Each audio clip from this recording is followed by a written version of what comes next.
You're going to be 90 years old one day, bearing in mind you make it that far. You're sitting there in your rocking chair, thinking back on your life, thinking about all the stuff you've done, all the people you met, all the accomplishments you've made. And then there's a side of you that's thinking about everything that you possibly left on the table. To me, I'm significantly more scared to be 90 years old looking back saying, I left this on the table, I didn't do this, I could have done this, I could have tried this, and not know how my life could have gone than I am of the fear of people judging me for being a 21-year-old life coach, or the fear of people judging me for starting a sports videography business and failing, or the fear of people talking shit about me because, oh, look how corny his content is, who the fuck does he think he is, or isn't that asshole that yelled at me on the soccer field, or whatever the fuck they're gonna say. I'm way more afraid of being on my deathbed thinking, what the fuck did I spend my time doing?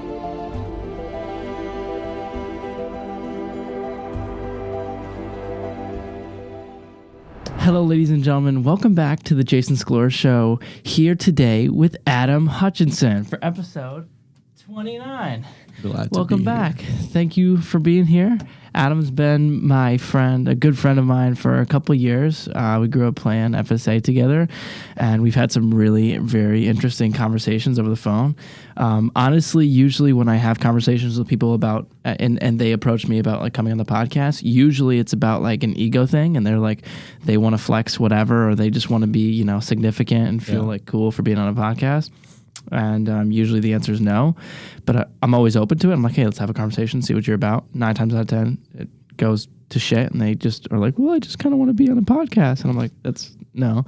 And then we had a conversation, a very, very good conversation on the phone, and I was like, fuck, let's do it, let's rock. So we can curse. Yeah, you can say whatever the fuck you want. Holy shit. You can say anything you want on this podcast. So we came in here today, and you didn't want to say anything before the podcast started. What was that all about? Honestly, I was actually about to text you, like, honestly, don't even say what up to me. Like, don't just walk in. Don't even say a single word. Just set up, let's go. Why is that?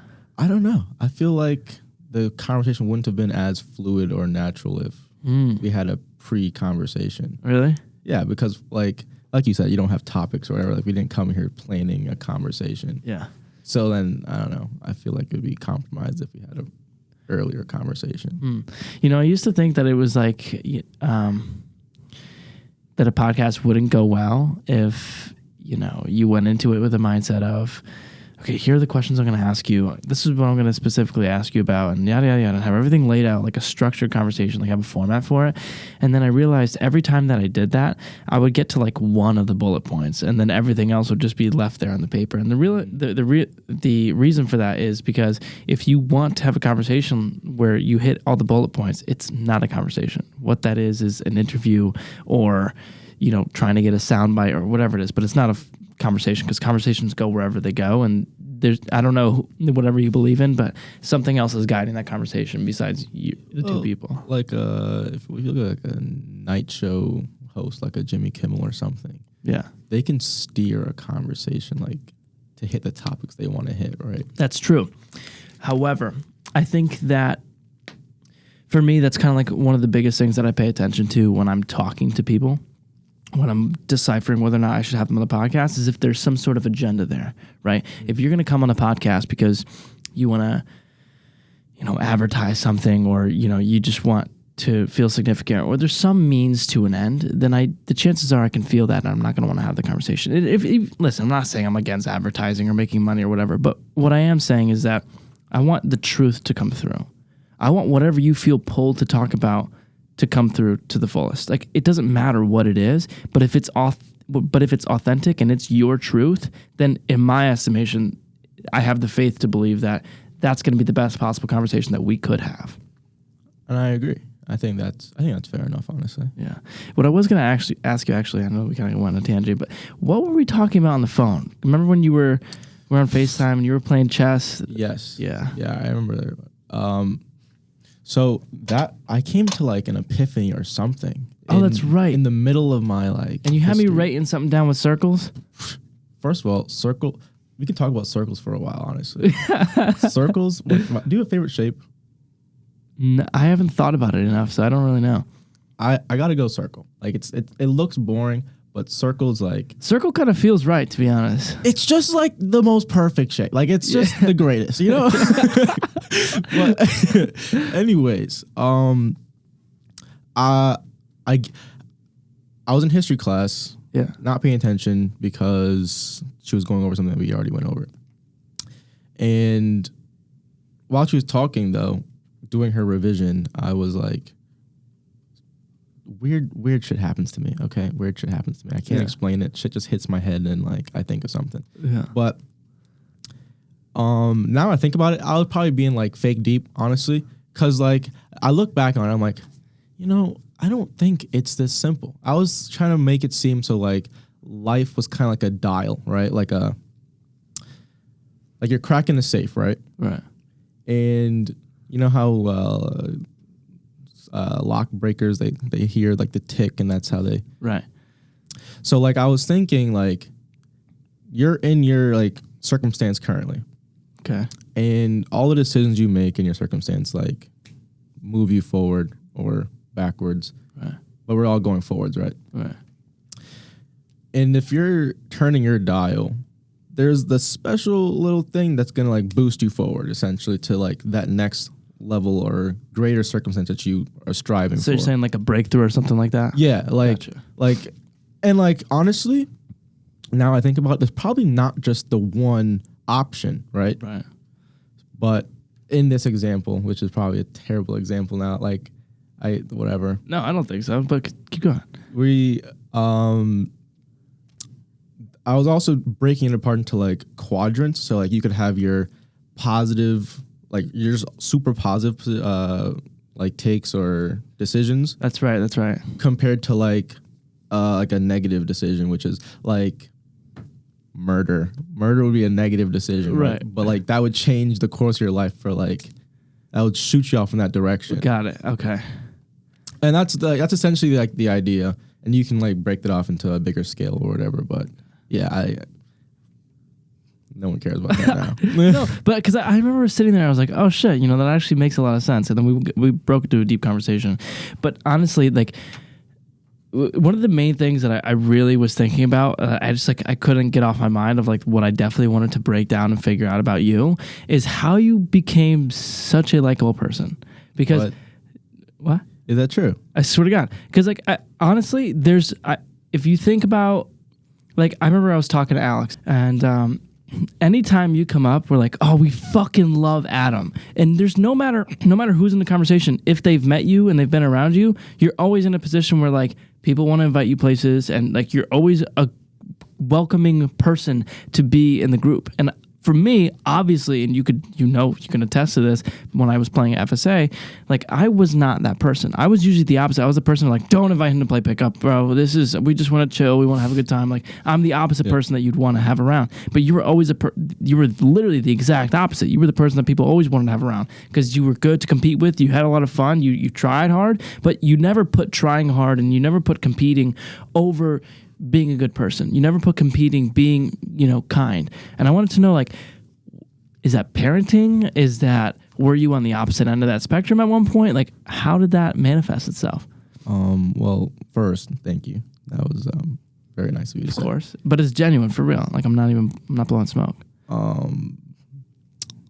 So, I don't know. I feel like I have to chalk most of it up to how I was raised, right? Because my dad was like, you know what, this guy's playing soccer. Like that wasn't even a question, right? Yeah. But he can play whatever he wants, but he's playing soccer. Like that's what he's doing. Yeah. And like I'm not mad about it. Like we love it. We do it.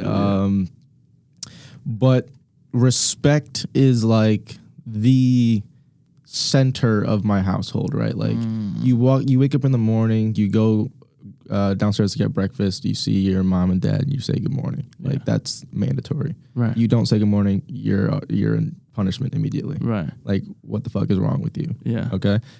And it's like gratitude is like the number one thing my mom preaches, right? So she cooks dinner. Like it's now like it's been secondhand nature since I was a kid, but like now we're like, thank you for the food before we even eat it. As soon as we eat it, like, mom, this is gorgeous. This is so good, whatever. Yeah. And we don't like, my little brother is a little bit weird because he's like picky when it comes to food. Yeah. But everybody else in the house is like just grateful to just eat some food, right? Right. It doesn't matter what it is. And I hate tilapia, okay? Yeah. Tilapia is the worst. So my mom will make it sometimes, and like even though I don't like it, I'll be like, "Ma, this is great. Like, thank you very much." And it's like, I don't know. Like when I see people around, most of the time I'm matching energy, but a lot of the time I bring my own energy, which is a bit more upbeat than most people. But recently I've been really like, I guess I've been trying something different. Sometimes I just don't talk. Like I just stop talking. And why? I don't really know. It's, we're in our 20s, we're in college, we're trying to figure out life still. Shit out, right? Like, but a lot of the time, right?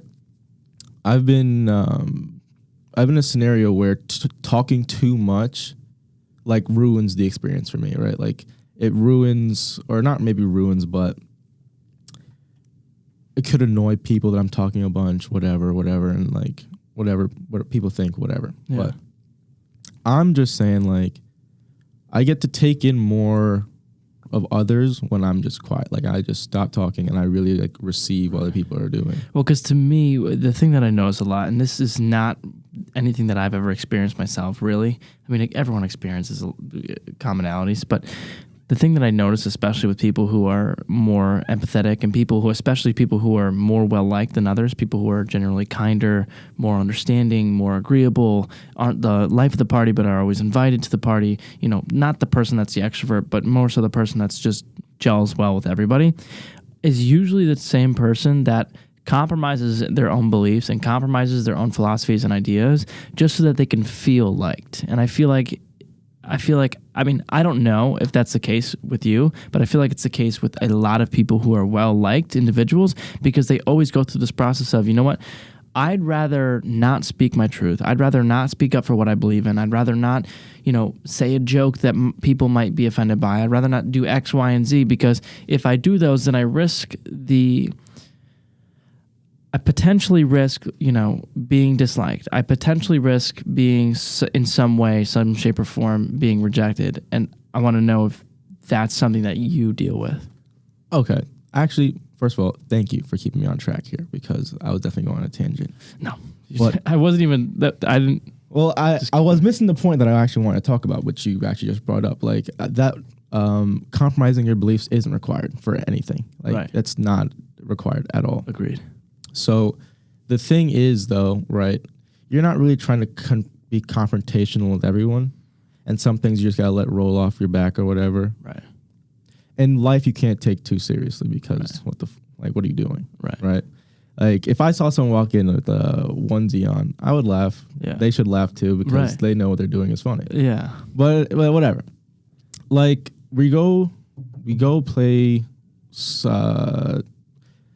best example I can give you particularly, right? Yeah. We're playing a soccer game.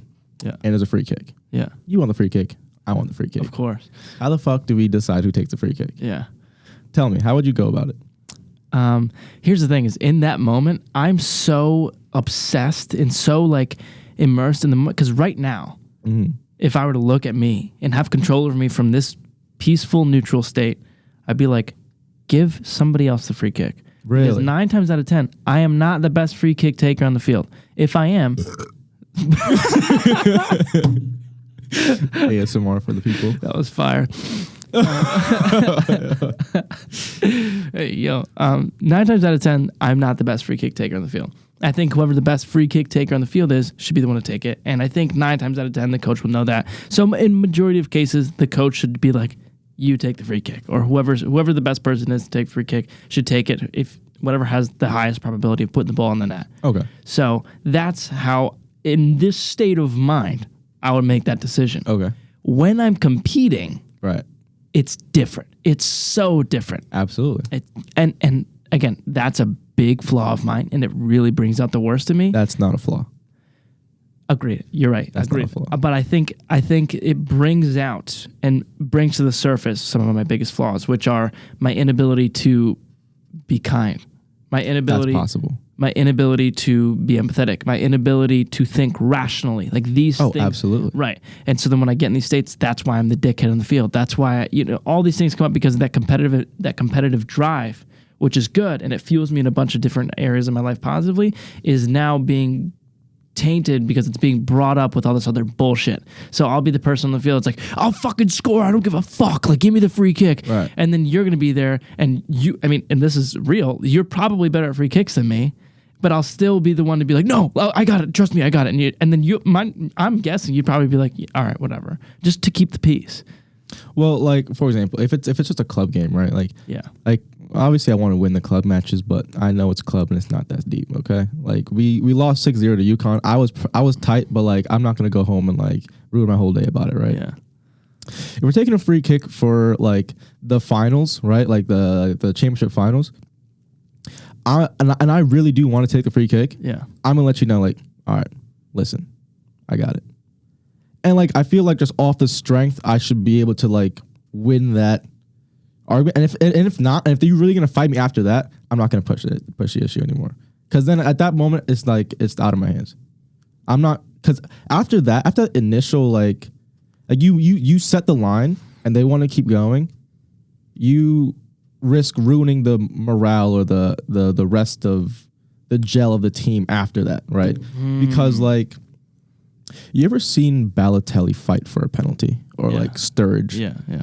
Like after they fight for a penalty and like they don't get it and the person misses or even if they do score, the tension is still there from the bickering, right? So there's a lot of things at play. Because it's not a one-man team, and if you miss a free kick, like you could miss a free kick, I could miss a free kick. Right. It's not 100% chance, but like it's just a fucking free kick. Right. Huh. That's really interesting. Yeah. That's really got me thinking. Because what's actually, if your priority is actually win, so essentially what I'm getting is, if your priority is to win the game, which I'm assuming is your priority in this competitive environment, then not taking the free kick is going to help you win the game more than taking the free kick is, regardless of the potential of you scoring or not scoring, because what's at paramount is keeping the team's morale together. And if that means letting the big egoic asshole take the free kick because it's going to start a fight if he doesn't, then so be it. The team is number one. The team is number one. Right. Because, first of all, you need a team to play. Have you ever been in a scenario where you don't have enough players to play a game? Yeah. That's the worst. Yeah, it's literally the fucking worst. That's literally the worst possible scenario. Yeah. And that's happened a few times. Yeah. And now, like, I don't know, my EI isn't like the highest or anything, but my emotional intelligence has I can see how people are feeling around the field, right? Like, if you go look at, shout out Nando, but like if you look at Nando during games, you can see visibly like his frustrations or like his happiness or his like eagerness to play. Like when you can notice those things with different people, and Alex like your guy Alex, he also like sometimes he like curls up a bit. You know what I mean? Oh yeah. And like that's no offense to Alex, but like you can see these different dynamics in the field. But they all have to come together somehow, right? So my objective is just to be as like connecting as possible, right? You really do a good job of that, to be honest. I appreciate that. Because like I remember playing at FSA and like, I don't know, if there was a select couple of players, but if you weren't there, like things never gelled the same. And it wasn't even like you were like, you didn't serve the role as like the big fucking boss that's going to like, direct people and tell everybody what to do. But it was like, you're the guy people are going to go to if, some bullshit goes down and they're like, well, what should we do? Like, ultimately, that's always the question. And this is kind of like why you stepped into that captain role or the coaching role. Cause like you stand from a perspective of you put winning as a priority, but then everything else subset to that lines into place where it should. Do you know what I'm saying? Yeah, like if first and foremost, like we're in all those circumstances, I'm also like unaware of these dialogue that you're referring to of like people saying like coming to me for the answer. Like, I'm just out here. I'm just out here playing, bro. Like, it's not even like I'm not even thinking about it that deep. But like on like a interperson, like a per person scale, that's what I'm trying to do. I'm just trying to connect with that person so that like we work better together. Right. You know what I mean? Like if we were doing track and field, I wouldn't give a fuck about like anything. Like I was just running a race. It's just me. Yeah. At the gym. But then there's the aspect of rationality in those moments, right? Yeah. And it's like everybody wants to have the Mamba mentality. Everyone wants to be Kobe, right? But it's kind of like, oh, have you heard that? Like, it's fucking like huge like phrase going around with Jordan Peterson and like Andrew Tate. They're talking about like you got to be dangerous, right? Like, you got to be dangerous, but then you get to like sheath it, right? And be willing to use it, but not right. Because if not, then you're just a sheep and you can't really do anything. Exactly, yeah. I love that message. Like, it's great. No, it's honestly great. Like they be spitting sometimes. They also be saying some other shit sometimes, but whatever. Yeah. So, but basically, like in those moments of tension, you have to know that you have that your dangerous side sheathed. Yeah. Be able to use it, but also like contain your emotions, right? Right. You can't just explode on the field and then you look embarrassing and your team's embarrassing. Right. Right. It's almost like if you don't have the power to act in a way where you could totally ruin things, where you could wreak havoc, then there's no nobility of character there. Because nobility of character is having the ability to do something terrible with your power, but choosing to use it for the good. Right. Because it's like somebody who's harmless, like if you're like the example Jordan Peterson uses is if you're just a fucking rabbit, all you can do is get eaten. You're not virtuous, you're just harmless. But if you're somebody that can go out there and kick ass, and in whatever aspect of kicking ass that it means for you, but then you use it for the better, then that's what makes somebody really noble, right? So if you look at somebody like Adolf Hitler, to that extreme, he could have done amazing things. His ability to communicate his ideas, his level of IQ, his level of understanding how to get a group of people together on this with the same idea to do something. He was no Joe Schmo. Is fucking insane. If he had used that to try and transform the world in any sort of amazing aspect for whatever he could have done during those times, he would have been an amazing figure, and he would have went down maybe just as famous, if not more, if he had used it for a different reason and used it for a different morale. Well, I don't know. I don't know if he would be just as famous, honestly. Because the aggression, the dangerous people they get, the more like Hitler's bigger than Gandhi, in my opinion, right?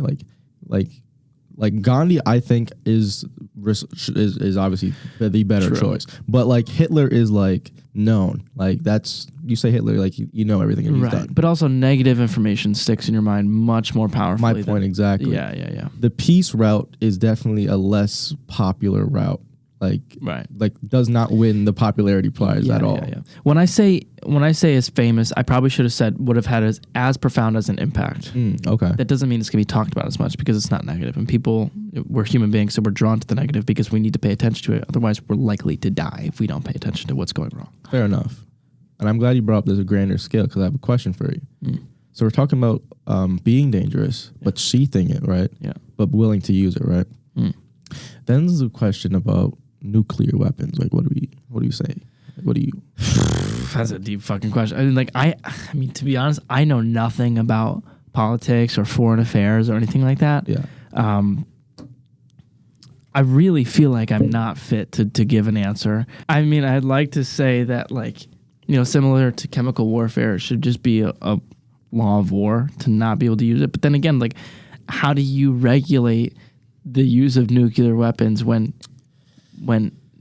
emotions come into play with, well, you took our land, or you've taken it too far. What is too far? When is it a good time to use nuclear? Like, I don't know any of the answers to these questions. Right. Like nobody does, right? But you can have your own opinion. Yeah. Like I think the best the way they should have gone about it, right? These people who are on like the edge and the edge cutters, right? Like they're making the weapons, right? Right. The scientists, the Eisenhowers, those guys that are making these weapons of mass destruction. Right. Now they really have to balance their nationality, right? Their nationalism against the the success of Earth, right? Like, you can damage Earth only so much. Right. And I feel like in that position, you have to sheath your ability to create, because the nuclear weapons is too much. Right. It's too much. Right. It's actually ridiculously much. Yeah. Like that's within 5 minutes, if the leaders of just Russia and the United States decided, the whole world can just be. And the thing is, right? They make it. They create this weapon of mass destruction, and they have no defense for it, right? Like they just don't, like, all right, we don't need defense because we have it, but like now everybody has it, and they're making defenses now that aren't great, but like, yeah, like it's not really logical, You think we're just gonna send a big old big boy over there? That's what they named him. Big boy over there and not get anything back? Yeah, nothing's gonna happen. Well, we did do that, right? Well, I mean, like, look what the fuck happened. I mean, like Japan, like they're kind of small, so like we we can weigh the odds on that one. But like, eventually they're not gonna forget. Like, like Nagasaki, like they're gonna come back and they're gonna be like, okay, well, we do remember this, and if you need something from us, we're gonna be a little bit hesitant. But there is no place to stop. That's the problem. It has to be in the person, in the person whose decision is like, listen, we got to destroy these. But like now everybody's in a Mexican standoff, right? Yeah. And now, how do you get out of Mexican standoff? Like, you're done. Like, everybody's dead, and the world ends. Yeah. Are you afraid of death? Am I afraid of death? I'd probably be lying if I said I wasn't. Really? Yeah, like, if someone was to come in this room and hold me at gunpoint right now, I would definitely be like, yeah, I'm afraid. Well, I don't think that's... for some reason, that doesn't feel like that's what I mean. I feel like death is death, right? Like, it doesn't matter how it happens. Like, if I was to fall asleep, if I was to die in my sleep, though, like, obviously I wouldn't mind because I wouldn't know. Right. But like, I value my life right now. I haven't done everything I want to do. Right, of course. It's not that you want to die, but are you okay with it? Am I okay with dying? Right now? Yeah. No. I feel like, especially today, like modern day, it's a lot of, like, our age group at least, we repress a lot of our emotions or passions. Yeah. To get further in this little rat race we have going on, and it really is bothersome. Yeah, that's what I was gonna say. Is I think I didn't mean to. No, you're good. Finger go. waving. I think that one of the biggest reasons, because once I was like 3 years into my journey of self-improvement, like that's when I remember I was thinking about one day. I was like, I'm totally cool if I died. Like, I honestly am good, because I'm doing my 100% of what I believe my 100% is. Okay. On a regular basis. And so in my eyes, I'm trying to impact, and I'm doing my best to impact as many people in a positive manner as I possibly can. And if that means I die now, then so be it. I did my best with what I had and what I could do. And like, I know for a fact where I stand now, the second I became consciously aware of the fact that I was leaving shit on the table, I turned it around. Like, by the grace of God, the universe, whatever you want to believe in, it doesn't really matter. But I'm not leaving anything on the table. And I think that's what allows me to be so comfortable with the fact that, like, if something were to happen, and God forbid I'm not here tomorrow, it's not that I want to be dead, obviously, but it's like I left it all on the table. Okay. No one fulfills their 100% potential, of course, but I believe that I have a good trajectory, and I think that that's what matters, because there's no end goal.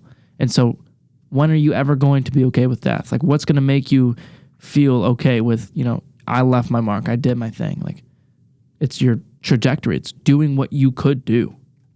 Yeah, but I feel like that's the only way, right? That's the only way someone can actually, like, get over that fear of death. They have to put it on the table. I think so. That's the only way. No, that's literally the only way. There's no other way, unless you're, like, extremely depressed. But I don't even at that level. Yeah. Like, the people that were jumping out of the 9/11 buildings, yeah, like, they were scared of death, right? I don't care if you're the most depressed person in the world. Right. And you jump out of a window, and you're like, you're fine. You like you make the decision, right? That second before you hit the ground, you're scared of shit. Like you're gonna flinch. Yeah. Like there's not a single soul, right? Not a single soul is gonna not flinch. Yeah. Not brace for impact. Right. Maybe. I don't know. There was that. Watched this in class. It was really fucking powerful. Where Martin Luther King he based his philosophy on non-aggression, obviously, and someone came up to try and beat his ass while he was giving a speech, and initially he went up to block his face, but then he left his arms down. He allowed the guy to just punch him and beat him. Yeah, but that's different, right? People came off. Why is It's a little bit different. Why? Because it's not sure death. It's not certain death, right? It's just a punch. Like you watch Fight Club, like you can take a punch. Right, but it's a philosophy of acceptance of whatever it is. Yeah, you can accept and it, not right? fighting back. But like that moment of clarity when you're second from hitting the ground and that shit becomes real. That's when you make or break, right? But most people, like I'm going like 95 upwards of that. Yeah. Like they're gonna flinch, they're gonna be scared, and that's nothing to be like ashamed of. Like you should value your life. Right, of course. Yeah. Like you should be scared. Yeah. You would be insane if you weren't scared. Yeah. Well, obviously, I'm not saying you wouldn't be scared, but I'm saying acceptance of like, just your heart's racing, but you're like, you know what? It is what it is. I feel like that's completely different though. Was that your original question though? Like I think that was my point. Right. More so was like, you can be falling and be like, you know what? It's over. Right. It is what it is. I mean, I feel like at some level, everybody knows like death is real. Like death is going to happen. Of course. So what blows my fucking mind, and I swear, like this, like to me, this is like the question. All right, let's hear it. How does that not kick you motherfuckers into action?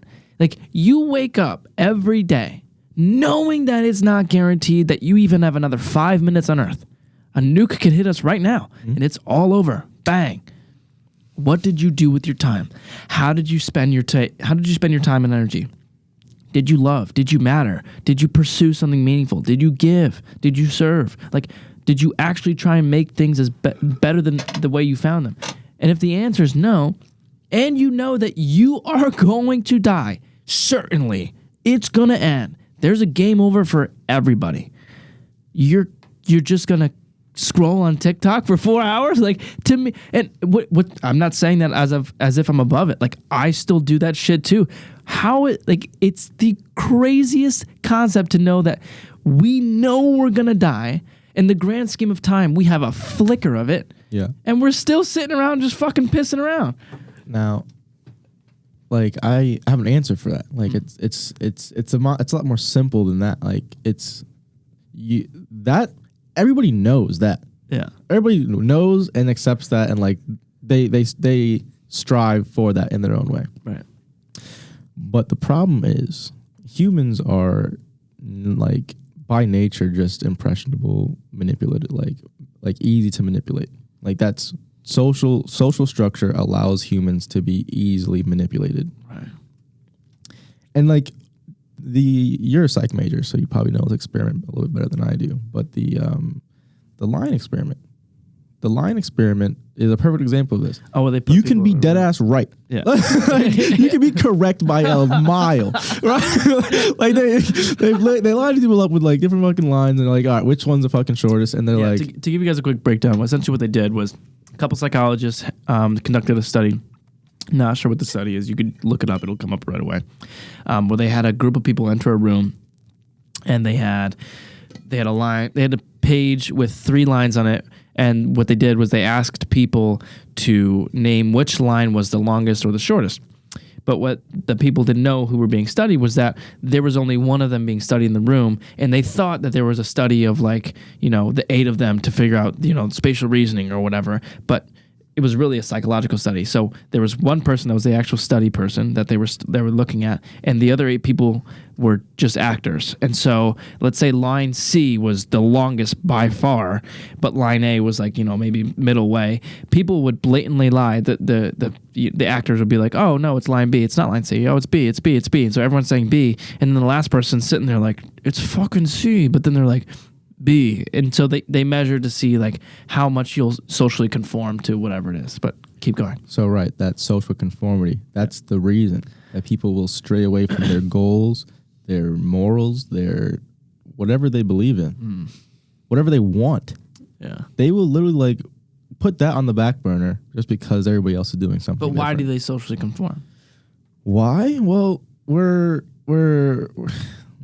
a species that works together in groups. See, that's exactly what I was going to say. To me, it comes down to evolution. Like, if you were the person that didn't fit in, you were killed. That was it. You didn't make it. If you weren't going to stick with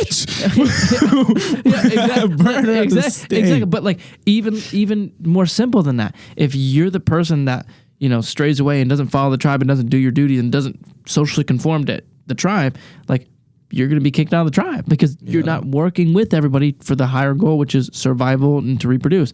And so that accumulated with the fact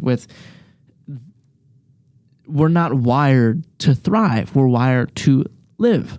So eating a chocolate bar biologically is much better for you than it is for you to eat a piece of lettuce because there's more calories in the chocolate bar because your next meal is never guaranteed. But we don't live like that anymore because in the past, a Hershey bar is way more valuable than a fucking leaf because you can live longer with those amount of calories.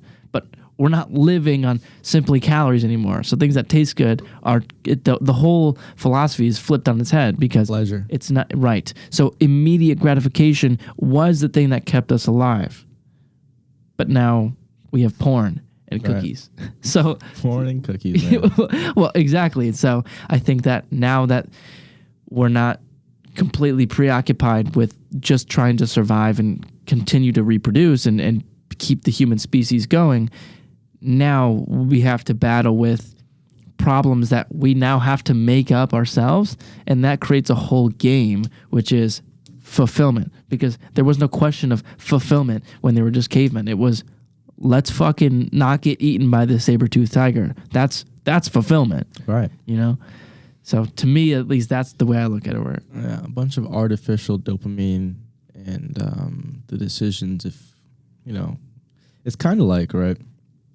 What is it? I'm sure there's experiments like this, but you have, oh my God, this is a great example. Have you ever played like any Dark Souls games? No. Do you know what they are? No. You heard of like Elden Ring? Yes. Okay. So those games are like notorious for being fucking difficult. Okay. And it's kind of like a solo game where you're fighting monsters and whatnot, and they're extremely difficult to beat. And you have like one life and you need to restart from like the beginning. It's fucked. But anyway, like I recently downloaded like Dark Souls 3 and I've played it. I've got to like the third boss now. And I'm sure there's much more. But like I was in the training and I had like 100 deaths. I was in there for like an hour and 30 minutes going straight back and forth to this boss, trying to beat it. And like I'm like crying on the inside. I'm like, bro, this is ridiculous. This is the training. This is the training. And the moment that I actually beat the boss, I felt like the king of the world. Right. The king and then I go to the next one, and it's fucking terrifying. Yeah. And like each step is getting crazier, but I feel like the point is the work you put in to attain the dopamine makes it worthwhile. You know what I mean? It makes the reward so much better. Right. Yeah, and I mean, this is something Cal and I talk about obsessively, which is learning to attach the good feelings with the process, right? And I forget who said this. It was Andrew Huberman. He was talking to one of the Navy SEALs, and the Navy SEAL was being questioned. They were at some seminar or whatever, and he was like, how do you make sure, because, it was a bunch of successful people, they're like, how do you make sure that, you don't fall into the, gold medal depression trap where, you know, you work so hard to get the gold medal, then you get the gold medal, and then now what? Now you feel depressed. And his answer was brilliant, which was give all the rewards away. Give the gold medal away. Because when it's not about the gold medal and all it is about the process, a couple things happen. One, holy shit. One, you're not going to give a fuck about a paycheck. You're not going to give a fuck about anything. You're not going to give a fuck about any reward. You're only going to care about the process. And when you only are focusing on the process, you're going to look at the process. And it's not going to be some means to an end. It's going to be like, this is what I'm spending my day doing. So this is what matters. So therefore, I'm not going to follow a career path I don't give a fuck about. I'm not going to do things I don't care about. I'm not going to spend time doing frivolous bullshit that doesn't actually matter to me. The process is what matters. And on the other side, it allows you to really fucking propel forward, because when you are now allowing yourself to focus on the process, all your feel-good emotions aren't attached to the end goal. They're attached to the process. Yeah. So you want to work way fucking harder. No, like a perfect example is when Cal got me to really kick into gear with editing. And he was like, listen, bro, like you got to fall in love with the process of editing, not posting the video. Because I was so obsessed with just getting the video out rather than making a good video and really falling in love with the process, to the point where the videos were coming out shit because I wasn't enjoying each step it took to make the video. Does that make sense? Oh, absolutely. So it makes more sense than you think. Right. And so giving away the end goal is so profound to me. It's like, if you couldn't get the gold medal, if no one could see your accolades, would you still be doing the things that you're doing? And if the answer is no, you really have to reflect and think about what you're doing with your time. And I remember we were talking, you don't watch anime, right? No. It's not like whatever. But I was telling you about One Piece, right? Like yeah. Shout out to Yvonne. Shout out to whoever the fuck watches One Piece, first and foremost. Yeah. That show is one of the greatest animations ever. Honestly, one of the greatest pieces of media. And the whole thing, right? Like, it's 1,000 episodes. Everybody's scared of the number. 1,000 episodes, more than that now, but whatever. We're watching it from day one, and we know this guy wants to be Pirate King or King of the Pirates or whatever, right? And there's this thing called the One Piece that nobody really fucking knows what it is. But the last King of the Pirates was like, I acquired everything in this world that the world had to offer: wealth, fame, power, whatever. And I left the One Piece out there in the Grand Line. And that was what he said on his death day. Like, they public execution, that was his last words, right? So everybody's storming out to the ocean to fucking find the One Piece. Nobody really knows what it is. You have to go out there, pirates, risk your life to get this thing. You don't even know what it is. And the whole story is behind this scrawny 17-year-old kid that goes out into the water, and he's like, I don't give a fuck. I'm just here because I have my friends and I want to be king of the pirates. And he's enjoying every second of it. Every meal he eats, he enjoys it to the fullest. His friends he would die for. He risks his life for a person he made the same day. Like, it's every single episode, this guy is just being the most gratuitous person. Like, selfish but gratuitous. It's the craziest mix. And you can see that he found the right hand man of the last Pirate King, and his crewmate, he's like the funny character. He was gonna ask him hey, you probably know where the One Piece is, bro. Got so serious, so dark. Was like, don't ever say that shit again. Do you want to ruin everything we have going for us right now? Like, that shit. We're halfway there, and you want to just cheat? You want to just fucking go and skip the line? Don't ever try that again. And that's your point. I'm getting from 100%. And that shit's crazy. 100%. You ever play a game like Clash of Clans or whatever? I know a bunch of guys can relate to this. And then you buy gems. Dude. Do you know that deep pit of fucking unfulfilled bullshit that you feel once you max out or get a jailbroken game? I remember one time I had the Subway Surfers on my old iPod, right? Oh, you told me you did the same thing. Fuck yeah. Dude, where you jailbreak. Dude, I literally have the fucking goosebumps right now thinking about it. It's fucking stupid, but seriously. 9999999 coins. Literally. If you have a video game on your phone, let's say you have Subway Surfers, and what I did was I got the game and I was like, oh my God, I want to get every character so I can go to school and flex or whatever. But like I was like, I want to get every fucking character on Subway Surfers. I want to have all the coins. I want to have every accolade, every achievement. I want to have my whole thing maxed out. So I got my iPod jailbroken for like $20 or whatever. And then I went on Subway Surfers and I had maxed out everything. Whoa, rewind. Whoa. You paid for your jailbroken? Oh, this is in elementary school, yeah. You paid to get your shit jailbroken? Yeah. Oh, you're a bitch. Oh, yeah, I was a total bitch. Yeah. And so you get it for free. Look it up. YouTube videos. What are you doing? I don't know. What are you doing? What are you doing? What are you doing? Anyways, so I get it. I get Subway Surfers. I get it jailbroken. Yeah. I have maxed out everything, right? And I thought that this was gonna be the best moment ever. I thought this was gonna be I feel fucking invincible. It's gonna be this complete ride of just rise in dopamine for the rest of my life because I'm maxed out in Subway Surfers. Yeah. The moment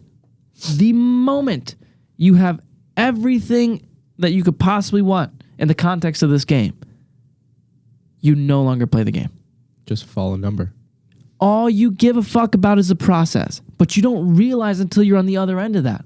You have to appreciate it. Right, but people don't take the time to reflect on it and think like, oh my God, if everything was given to me, none of it would matter. Which is weird, right? Like you watch you were like watching like FIFA videos back in the day, right? Like, yeah. So like you would watch them do their pack openings, right? Yeah. And like I would watch them and I'd be like, how do they like really feel fulfilled like getting a player? Like how do they like these reactions have to be fake? Because I know when I buy things for the game with my own money, it doesn't really count. In my eyes, the reason why they get so happy is probably because they know that's what's going to get them views. That'd be my guess. So like they pack Ronaldo, it's like this video is going to fucking hit. But they're acting. It's not real. It's not real dope. You're probably right.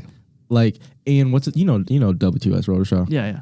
Fucking like he comes out later and he's like, yeah, I fucking faked it. Like hell of pack openings he faked. Messi, Ronaldo's, like all those are just pre-recordings from someone else on Twitter. No way. Swear to God. So he like smart. Like this dude is a genius. Like this dude is a genius. No way. I didn't hear about that. That's so crazy. He's literally like the funniest Sideman in my opinion. But he is fucking funny. He's great. Shit. Like I actually love him. Like I love him, and I'm not even mad about it. Like I love him. Yeah. Like he. But like he faked a bunch of pack openings and like just to get the view count, just to get like the bread link. Right. Like honestly, like fair play to him. Like shit, why not? Play the game. But like save your bread. Save your bread. Play the game. Yeah, literally. But there's people drop like KSI say he dropped like 100,000 on packs. Oh yeah. Like that's ridiculous. That's crazy. That's fucking crazy. Fuck, man. It really gets me thinking, dude. Like people really need to fucking look into that. I haven't thought about that in so long. None of it matters. No, not a single thing matters. No fucking accolades matter, dude. Actually, if we're being completely honest, nothing matters at all. It's whatever matters to you, honestly. Right. Yeah, because like, what value is this? Like, what is this? Drop it. Right. Drop it on the floor. Just drop it. Just fucking drop it. Yeah. Okay.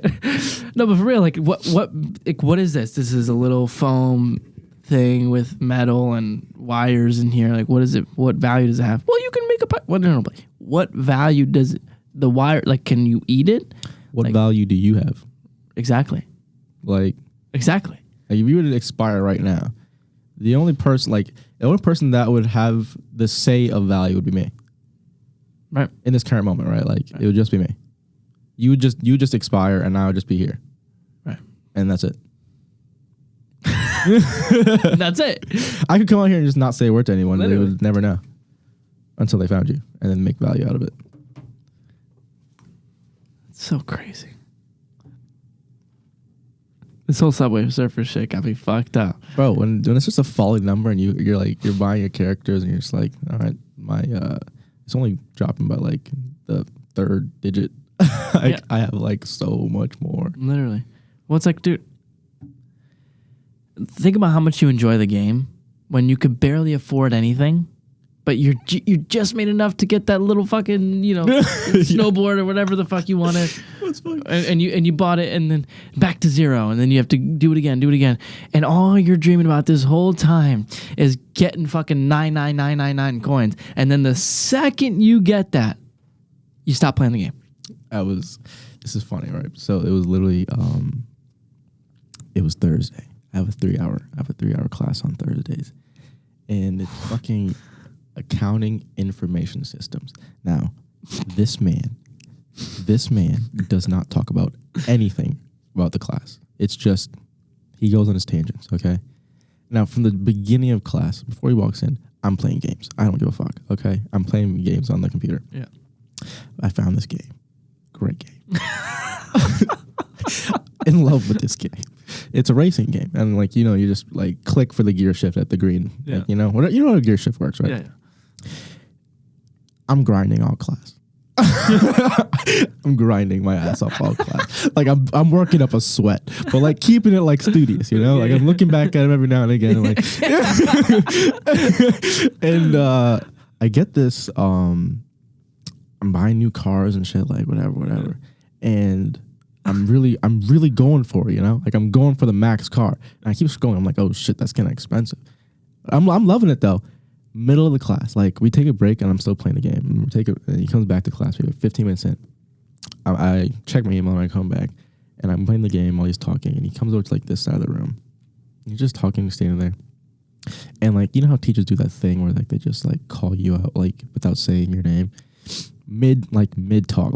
He was talking about some bullshit. I wasn't paying attention, but he was just yeah, and someone's playing racing games right now, and I was I look around because I'm he's not talking.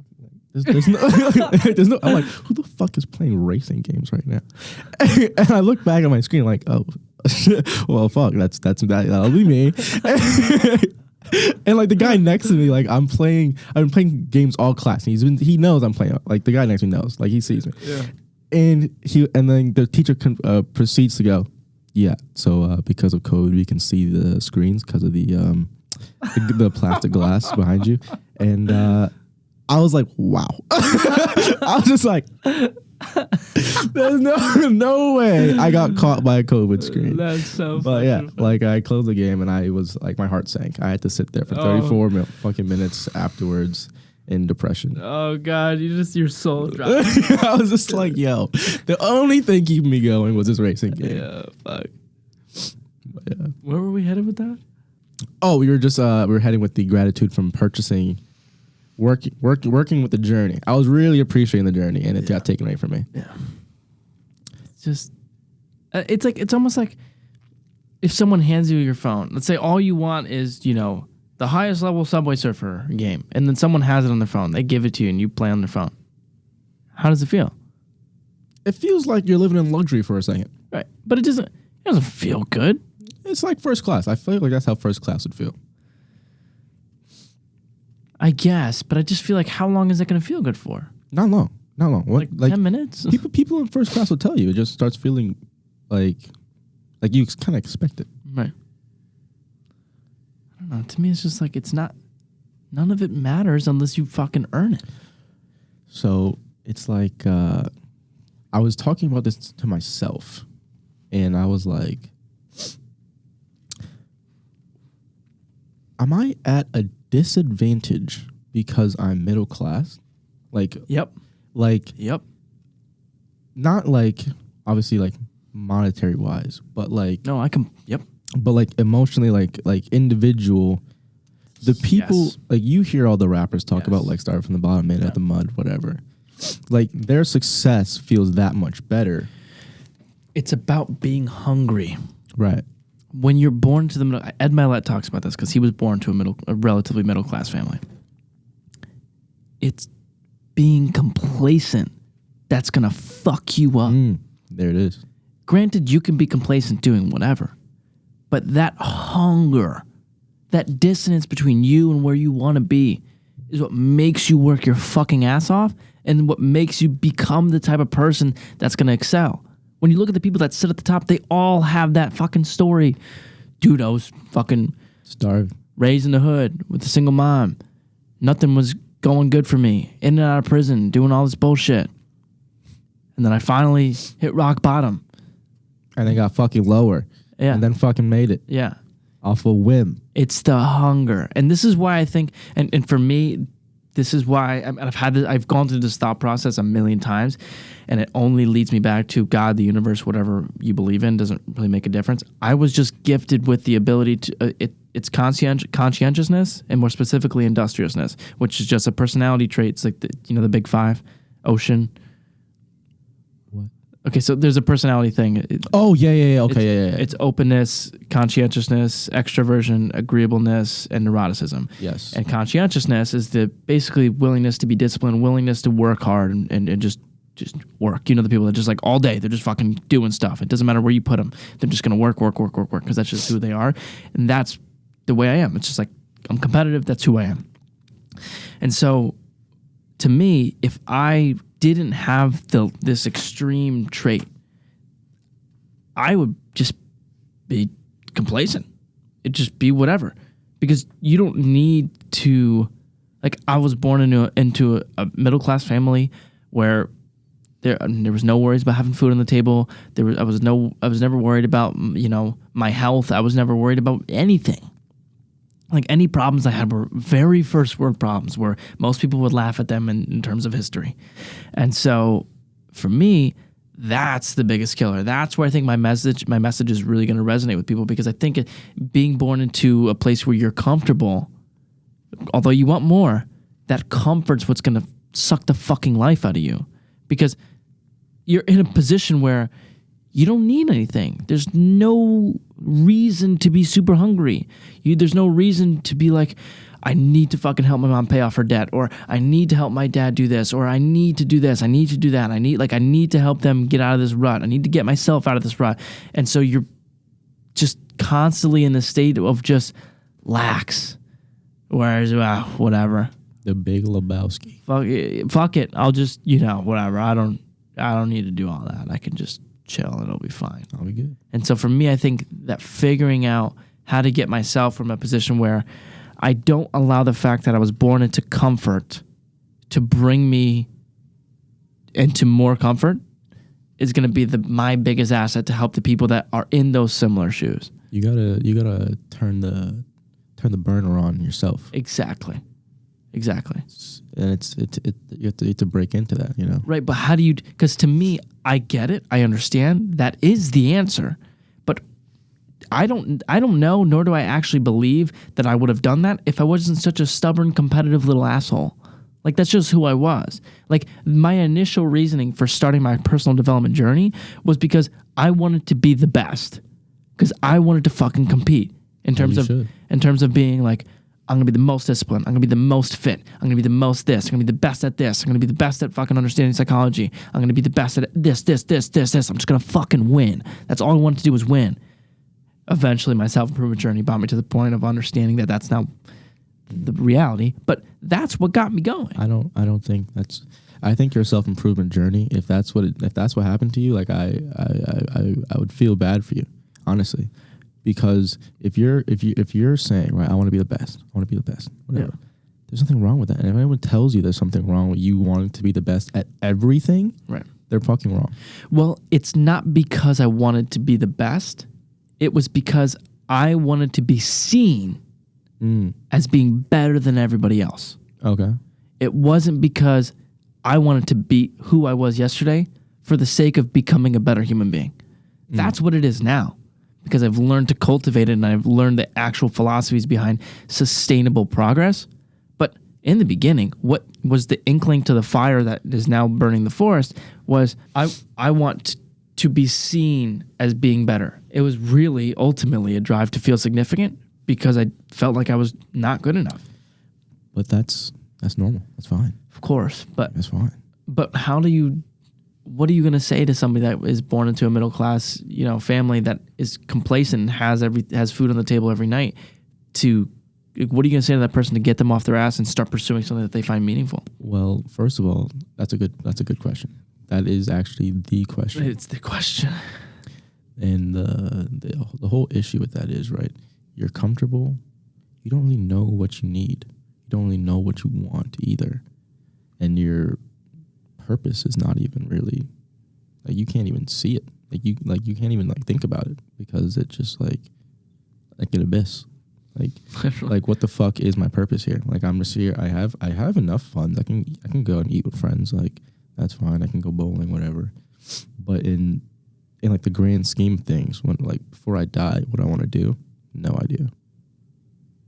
So like that's why people are so comfortable just being comfortable, because why would they change it for something that they don't even know what they want? Right.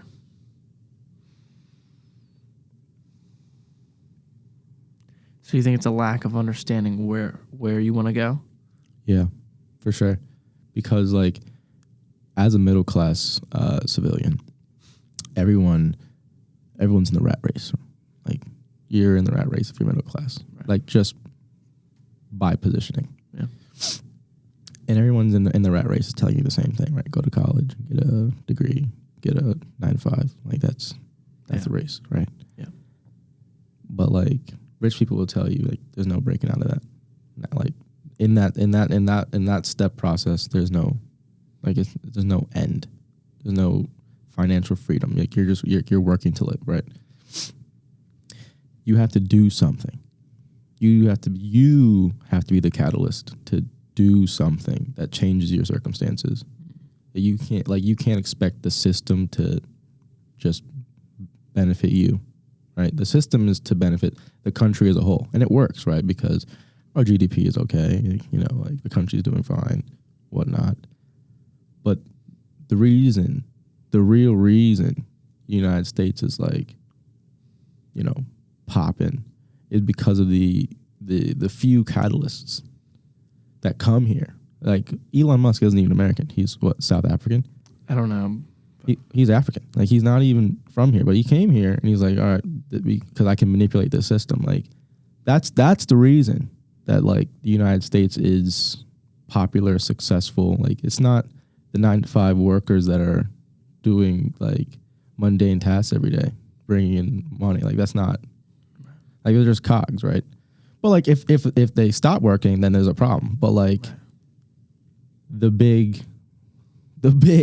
bucks are coming from those people who decide to change their lives for them. Right. It's the Michael Jordans of capitalism, basically. Yeah. And capitalism is fucked, low key. Like, honestly, I feel like it was MIS. I was in MIS 2 semesters ago, and we were doing presentations, and they were doing presentations on technology, like technology advancements. And I had asked them at the end of class, what would they prefer? Would they prefer technology now, as in like GPS, email, AI, or like pre-computers, like pre-cell phones, like talking about them big hunk-a-chunk phones, go to a library to read the newspaper, or like, you know what I mean? Yeah. Like, what life would you prefer? And I talked to a lot of older ladies about these things, like old women, like probably like 70s or up, and they're like, yeah, like you feel a bit more fulfilled in your day to day when you have to go work for it, right? Right. Like, everything's at our thumb. Yeah. People are paying for groceries with their chip in their hand, so like there's less emotion, right? Because you're not really talking to people anymore. You're just on your phone. People are walking out of class and they're not looking up because they're fucking donuts. And don't really give a fuck about people. Like, they don't value. Like, they don't care about, like, if you're walking out of class, right, and you're on your phone, like, and your head's just in your phone, and you're like using your other senses to like avoid like crashing people, right? Like, that, everybody gets caught in that at some point. But like, Jesus, like, if that's what you're doing every single, like, 24/7, what are you doing? Well, imagine waking up every morning and instead of being addicted to a vape, it's your fucking device. And so, but it's not the same as smoking because you can just keep consuming. You could just keep consuming. And so if you could just fucking keep doing it just all day, like, why would you stop? Why would you stop?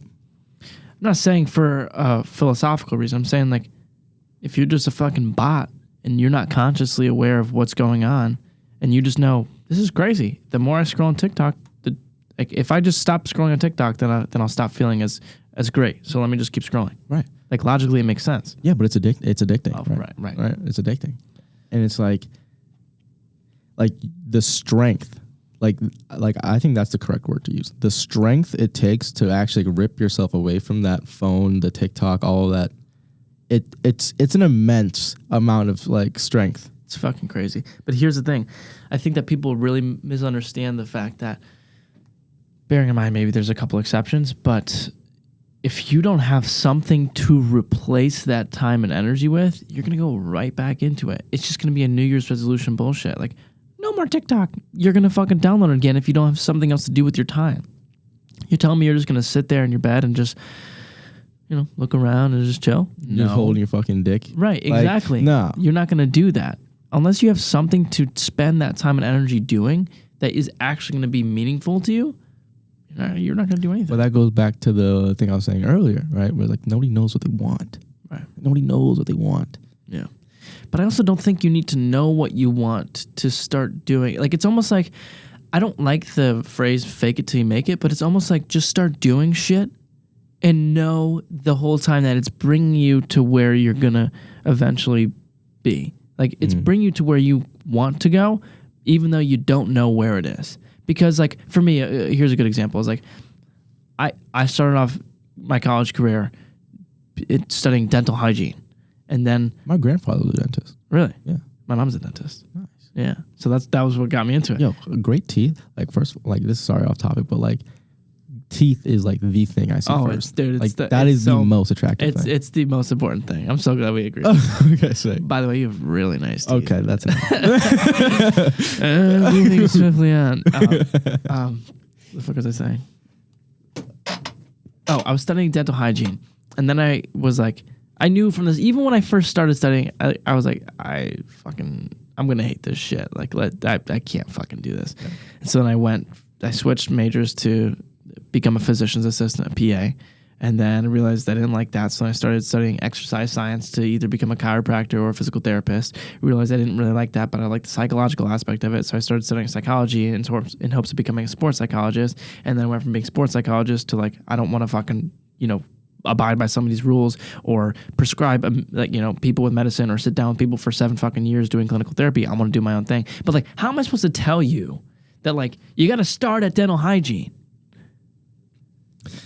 Well, I guess it's all you need to do is start. Right. That's it. Because you have no idea where shit's going to... It sounds so corny. I wish there was a different way I could say it. You have no idea where the fuck it's going to take you. You just need to start and figure it out along the way. If there's any sort of like, I might like that, do it. Fully send it. I like to use the analogy, right? Like, everybody's in a car in the dark, no headlights, right?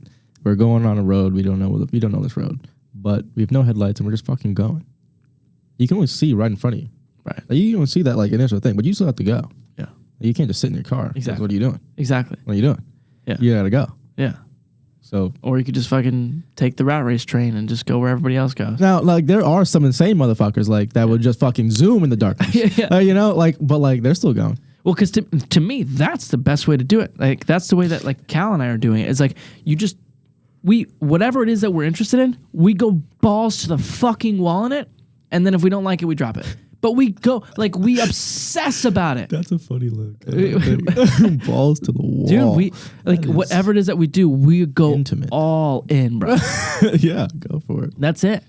Like, there's no reason to half-ass. Like, we just fully immerse ourselves. We're not going to get some fucking 9 to 5. We're not going to do some bullshit. We're going to go all in on whatever it is that we want to do. And if we find out we don't want to do it, then we'll drop it after we're at that point. Right, but that's funny, right? So back to the analogy. Like, you're in a car. You're driving on that dark road, no headlights. Yeah. Some people like you would race pedal to the metal on that shit. Not knowing if any obstacles are there. Yeah. Total your car. Like, yeah. You're saying, well, if I crash, I'm just going to fucking rebuild and go. Right. But people are scared to rebuild. Yeah. People really don't want to. Yeah. But it's not like if you crash, you're going to die, because you're not. It's still a game. Right. It's still a game. Right. Hey, it's scary though. Of course it's scary. But here's the thing. Tell me the thing, please. You need to understand what you're afraid of. Like, to me, think I thought about this and I'm like, I never look back. Tony Robbins calls it his rocking chair test. Okay. You're gonna be 90 years old one day. Hell yeah. Bearing in mind you make it that far, right? I don't know. Who knows? But put yourself in your 90-year-old shoes. 90-year-old. You're sitting there in your rocking chair, thinking back on your life, thinking about all the stuff you've done, all the things that all the people you met, all the accomplishments you've made, and then there's a side of you that's thinking about everything that you possibly left on the table. Yeah. To me, I am way, way, way more scared. It's a 90-year-old me. Oh, got it. I'm significantly more scared to be 90 years old looking back saying, I left this on the table, I didn't do this, I could have done this, I could have tried this, and not know how my life could have gone, than I am of the fear of people judging me for being a 21-year-old life coach, or the fear of people judging me for starting a sports videography business and failing, or the fear of people talking shit about me because, oh, look how corny his content is, who the fuck does he think he is, or isn't that asshole that yelled at me on the soccer field, or whatever the fuck they're going to say. I'm way more afraid of being on my deathbed thinking, what the fuck did I spend my time doing? Then I have two things to say to that. One, A$AP Rocky was in an interview and he was talking about, like, when the fuck was it, like, corny to try? Like, when was it fucking, like, embarrassing for someone to try, to attempt to do something? Yeah. Like, you're the loser for saying that, right? Yeah. And then the next thing is the David Goggins. Everybody knows David Goggins. Okay. The thing that's closest to what you were saying that, you know, reminds me. He was talking about, like, he fucking dies, goes to heaven, right? Yeah. He's at heaven gates, and God is like, he's in line, right? You heard this. Yeah. He's in line, and on the fucking holy grail of fucking screens, he's like, this is you. This is what you could have been. He's like, and like unrecognizable person to David Goggins. Right. And he's like, this is what you could have been. Right. Right. Heaven for him is dying and going up, and God says, you are exactly your full potential. This was your full potential. I wrote it all down, and that's you right now. Yeah. And hell is saying, this is your full potential, and you have no idea who that person is, and you are nothing on that list. You resonate with none of that human being. No, but like that shit hits, right? Like, like because you can imagine that. Like, you can look in yourself and be like, damn, I'm not doing everything I want to do. Right. But the question is, why am I not doing it? It's the question. I don't know. I don't know. And it's a trap that I think most people fall into when they start making themselves better, is looking at their friends and their family, the people they love and actually love and care about and want the best for, and being like, dude, what are you doing? Like, let's say your parents are, 70 pounds overweight. Yeah. And you're sitting there and you finally started exercising, taking care of yourself, started making things better, and you're like, listen, I want you to be at, my daughter and my son's, graduation. I want you to be there. I want you to be the grandparent that people look up to. I want you to be the grandparent that I want my kids to spend a lot of time around, because you're going to be a good influence, because you're in shape. You take care of yourself. You have good morals. You love yourself. You're going to rub off on them in a good way. They're going to be like, I want to be like grandpa, so I'm going to eat healthy. I want to be like grandpa, so I'm going to be kind. I want to be like grandpa, so I'm going to be a good person. I'm going to pursue my goals. I'm going to do these things. And so you're trying to beat it into their skulls, like, start working out, start doing things that are good for yourself. Like, I want you to do these things because I love you. But eventually you get to the point where, like, it doesn't matter how many times you say it, and it doesn't matter how you say it, it doesn't matter when you say it and the passion you say it, if they know that you love you, if they know that you love them or not, they just aren't gonna change. Which is really crazy. And some people, you want to be a life coach. Right. That's exactly right. That's exactly right. Because that's crazy. To me, I am in a position where I've understood that the only way to get an actual client is to let the client come to me. Because if I want to have a successful therapeutic relationship with anybody, It doesn't mean it's a paid client or anything. Like if you and I want to have a successful relationship and it's going to be therapeutic and you and I are going to grow, the prerequisite to entering that relationship that's going to be therapeutic is the necessary idea that we both want to and are willing to change and get better. Without that, the therapeutic relationship does not get off the ground. So the reason why I don't reach out to people saying, hey, let me coach you, is because unless you come to me saying, I want to be coached, you're A, probably not willing to admit you have a problem, but B, you probably don't want to change. If I reach out to enough people, I'll probably find a good amount of people that want to change, sure. But I'm not going to waste my time and waste my breath trying to find people telling you, let me help you change, even though I know if you took my advice, you would change, because if you don't want to change, it doesn't matter what I say to you. It doesn't.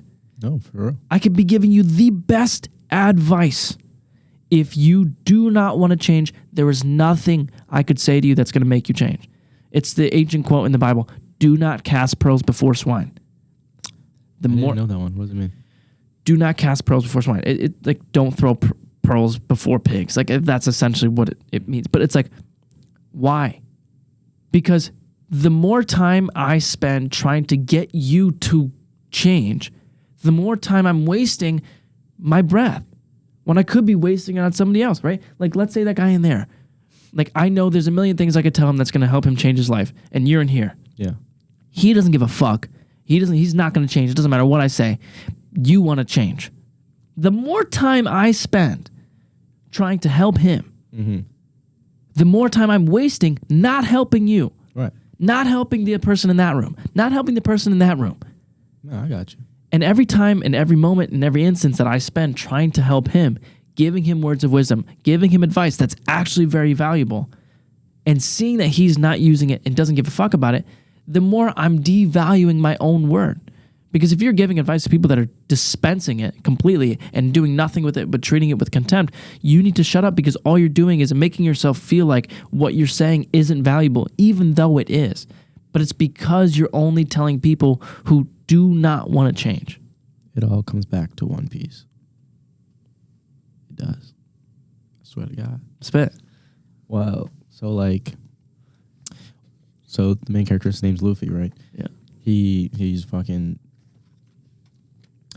He loves his friends. He'll fucking kill anybody for his friends, right? Well, not kill, but like, you know, whatever. He's a friend named Nami. Yeah. She's in like heaps of debt by these people called fishmen, right? Like, and they're like stronger than humans by like a mile or whatever. Like, she can't physically beat them. Yeah. And she's in miles of debt, and she pays off the debt. Like the day comes, she pays off the $100 million of debt, right? And they're like, didn't get it. Like they took it, and they were like, didn't get it. So she's still in debt to this pirate fisherman group that are like mistreating her, that killed her mom. That same day, she goes back, she's crying, she's stabbing herself in her shoulder. She's like, whatever. And Luffy doesn't say a word. Like. He's just standing there, puts his hat on her head, and waits. And he waits until he hears the words. What are the words? Help me. Help me, Luffy. He doesn't do a thing before the person asks for help. And that's with all of his friends, all the people he meets along the way. He doesn't give a fuck. Like he's beyond willing to do it. He broke into a fucking Navy base. This is like, he's going to be a criminal of the world at this point. His friends captured, betrayed him, and got captured. Turns out she betrayed him for a good reason, because she didn't want to drag him along, right? But he went and stood there, was like, we're here to save you. She's like, fucking leave. Just let me die. He's like, you want to die? And she's like, yes. And he's like, well, we came all this way. I'm not fucking leaving until you tell me you want to live. We're going to go through here either way. We're going to take you, and you can tell me on the boat if you want to die or not. But we're coming to get you. And then she's screaming at the top of her lungs because she was holding it back, but she really didn't want to live. She just didn't want to put him through the stress. And she fucking screamed like, I want to live. And then he destroyed everything. destroyed everything, and they got away together. It was like the show is like the most emotional, heartbreaking, passionate, like it's everything you could possibly want in a show, in a journey. Shit. And like the thing is, I can't go to everyone and be like, yo, watch One Piece. Like it's gonna change your life. Because no one's gonna fucking do it. No one's gonna fucking do it. And everything comes in your life at the right time, right? Like I started watching One Piece and it was perfect time because like I'm emotionally connected to it now. Right. But like obviously, like you're gonna get there on your own. Right. And in One Piece doesn't mean One Piece. It means whatever it means for you. Right. For a lot of people, it's anime. For a lot of people, it's anime. Yeah. For me, it's like listening to people like Jordan Peterson. Right. Reading books, like doing these types of things. But it's crazy how you come to those conclusions. It's so creative. Yeah. So like, profound. It's just like, and like, yeah, it might come off as like, I'm just in the show, right? Like, I'm just like, this show is real life. Like, this show is real life. I'm fucking like, whatever. No, like, this show is written by a person that knows a lot of things about life. Yeah. And you can connect it to your life. And it really shows you what either you're lacking, yeah, or what you want to achieve. Like, what do you want to do with yourself? Like, this guy is out here. He went in a fucking barrel on the sea. Like, he went to sea in a barrel. Yeah. And says, yo, I'm going to be the Pirate King. Everyone he goes to, everyone he fucking speaks to, first thing he says, I'm going to be the Pirate King. My name's Luffy. That's it. And he goes. So when you watch these things, do you have to go into it with a certain mindset? Is there a certain way you need to feel going into it? Or is there a certain way you watch it where it's different than if you're just mindlessly scrolling on TikTok? Like, granted, it's going to make you feel a different way, but do you sit there? Because, like, you're pulling out these messages, and, like, granted, I haven't watched it, so I don't know if I would, but it's so profound to see you, like, talk about, like, you know, like my favorite, the one that sticks with me, and I think about this regularly, is like when you were telling me about like how the main character doesn't want to know where the treasure is because it ruins the whole thing, right, or any of these things that you're figuring out. Like, how do you take away these things, these messages and these philosophies from it? They're so profound in the show. Like, it's like, and like for your initial question, do you have to be in a mindset? And well, no, not really. Like, for me, when I started watching it, I was just like, I knew it was a thing. Like, I knew it was like a popular anime. Didn't know much about it. Like, I just knew it. I didn't even know it was long, honestly. Yeah. I just fucking clicked on it. And I was like, okay, sick. But like all the messages in the show, like the build up, first of all, like we're talking about the journey, right? The whole journey of the show is the show. But in each, like, they call it arcs. In each arc, it's not the final battle that you're like really getting the enjoyment from. Right. It's the build up, like the story building to that final battle is what you get the most joy from. Right. And like the examples, I can just pull a bunch. I can pull out hella examples off whatever. Now, like, do you think anybody that watches it could do the same thing, or do you think there's something different about you? Absolutely. Every fucking person could do this. Like, yeah, he paints the picture like extremely well. Like, it's like the things I just described to you are well known across like the One Piece viewing community. Yeah. Huh.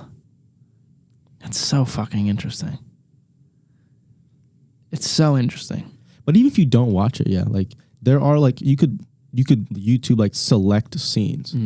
You could like select scenes that are like teaching moments for just life in general. That's so wild. Like, to me, it's so interesting to think, because I was never really open to this idea. I was always set on my ways, thinking that, you know, the way to come to the conclusions I've come to is the way to come to the conclusions that I've come to, but it's just not the case at all. Like, the most profound instantiation of that was when I was listening to Jocko Willink. I don't know if you've heard of him. Never heard of him. Jocko Willink, he's an ex-Navy SEAL. Now he's an author of books, hosts a podcast, but he's a tough, brute motherfucker. Like, that's just who he is. And he has profound life lessons from his experience with war and his experience in life and his experience as a leader. And he has a conversation with Jordan Peterson. And it's so crazy. And they even talk about it in the podcast of like, they've come to the same exact conclusions, the same philosophies, a bunch of the same ideas about life and the same ideas about leadership and whatnot. And Jordan Peterson has come through studying and reading and being a clinical psychologist And Jocko Willink has come to those same conclusions through experiencing war and being a leader in war and growing up being a brute individual that fights. Like, and they come to these same conclusions of taking responsibility, taking ownership, giving to others, being of service, like these crazy things that you wouldn't see how they could connect, but yet they come to the same conclusions through just their own experiences, doing their own things, studying their own things. And so it's like looking at something like anime, initially on the surface, like it almost seems laughable to a lot of people, especially if it's foreign to you. But then you listen and hear about the lessons and the philosophies and the things that you're taking away from it. It's so fucking interesting to me because it's like, holy shit, how are you coming to these like, it's insane to think that you're coming to these conclusions without listening to Andrew Huberman tell you directly how dopamine and serotonin are working in your system when you do X, Y, and Z, rather than saying, no, he doesn't want to see the treasure chest on the map. He doesn't want to know where it is. He wants to find it on his own because the process is what matters. Right. It's profound. When you say something like that, it's the same thing with like religion, right? Like all the religions are really saying the same shit, right? Like they're saying, yo, be nice, take care of others. Right. Like it's the same story, but different stories. Right. Like it's right. Yeah.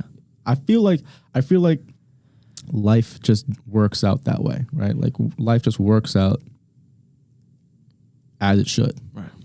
And everybody knows it. Everybody knows what's right? Like everybody knows what's the right thing to do. Like whether or not, like everybody knows intrinsically murder is bad. Yeah. Even murderers know murder is bad. Yeah. Like that, and like who made that rule? Right. Like, you know what I mean? Like life just works itself out to give you that right or wrong. And there's a gray area, of course. Right. But that's why I think A, karma is so practical, but that B, I think we're just wired that way evolutionarily, right? By the way, karma is real as fuck. Right. Of course. But like think about it like logically. Like what's the most gratifying, satisfying, best feeling you could have? Top. Huh? You say top? We're gonna cut it there. No.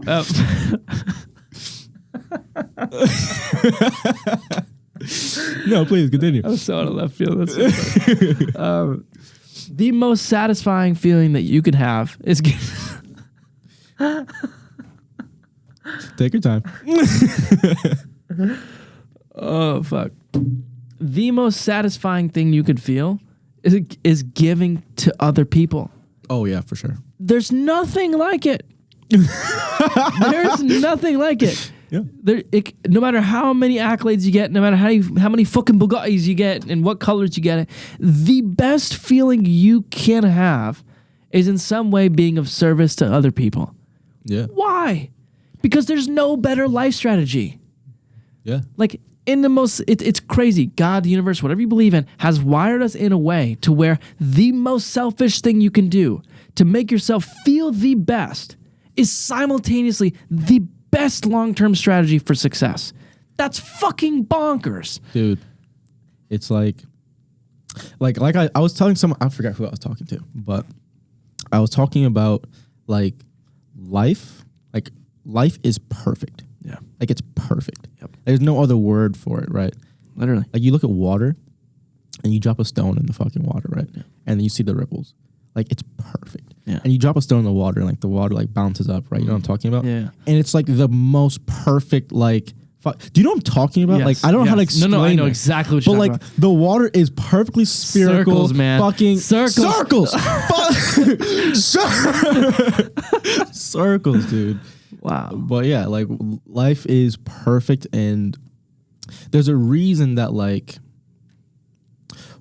people make breakthroughs at that last moment, like that last effort. You know what I mean? Yeah. Fucking Eminem goes fucking to the rap battle 8 Mile and fucking loses, right? And he thinks it's done, like it's like his life is over. And he gets home to an envelope from a producer saying, "Yeah, come on." Like that was his last $100 or whatever he used on that rap battle. Loses, comes home and is like, "Fuck, I have no idea where I'm going from here." To an envelope saying, "Yo, come on." Like that's crazy. Like it's like a film with no cuts. Like wow, it's just perfect timing. Everything is timed perfectly. It's exactly when you need it. Wow. Damn. It's it's crazy. And that's why karma's real as fuck. Yeah. Karma is real because if you'll see the like the bully, right? The bully will go and fucking take someone's lunch money, but like they get beat at home or whatever. Yeah. Or like something like even like I'm superstitious to a certain extent, right? Like if I feel like everybody is to some point. Like if I'm talking to you, right? Yeah. And let's say I don't want to be talking to you. Yeah. And you're just running your mouth, and I'm just I could do one of two things. I'd be like, shut the fuck up, I'm leaving. Yeah. And just walk off, right? Yeah. Or like I could be like, okay, well, nice talking to you. I'll talk to you later. Yeah. There's two different ways to go about that. Yeah. And I genuinely feel like if you pick one or the other, something's gonna come back around and fuck you. You know what I mean? Yeah, yeah. So I don't know that every decision has some kind of impact. Of course. And it's crazy that even the small ones have a big impact. I mean, it's because we're networked so profoundly, right? And profound. Put that in the vocab for the video. Dude, I mean, think about it in mathematical terms. Okay. The average person in their lifetime is going to know about 1,000 people well enough to have an impact on them in some way, shape, or form. Okay. And all those 1,000 people on average are going to know about 1,000 people and so on, right? But that means that you're one person away from impacting 1 million people. And you're 2 instantiations away from impacting 1 billion people. Yeah. So what you say and what you do matters far more than you think.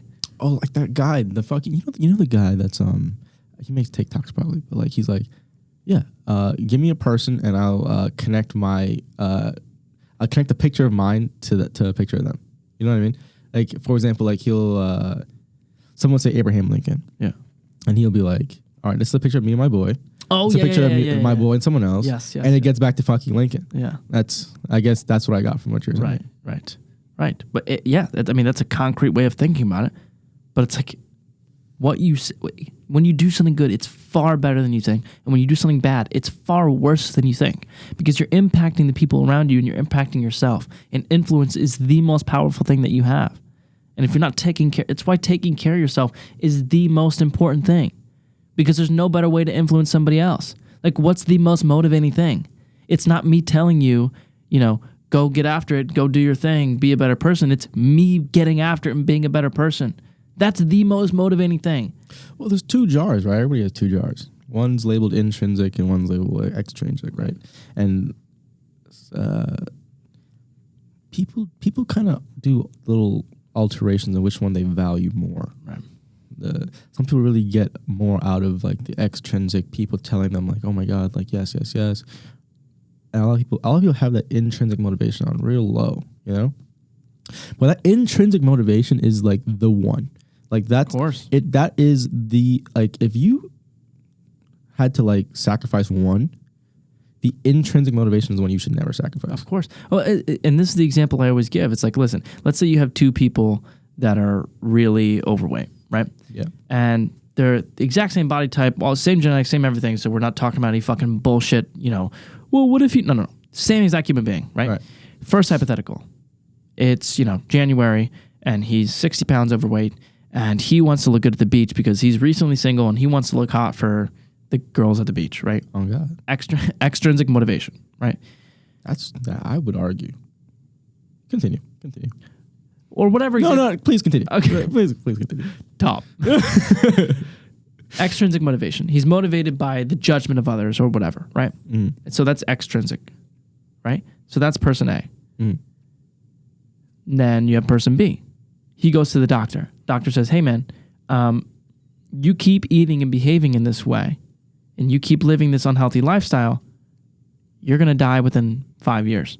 Your daughter's how old? Oh, she's 13. Okay, you won't see her at her graduation. You won't walk her down the aisle at her wedding. You won't do all these things that you could have done. You could do if you start to take care of yourself, right?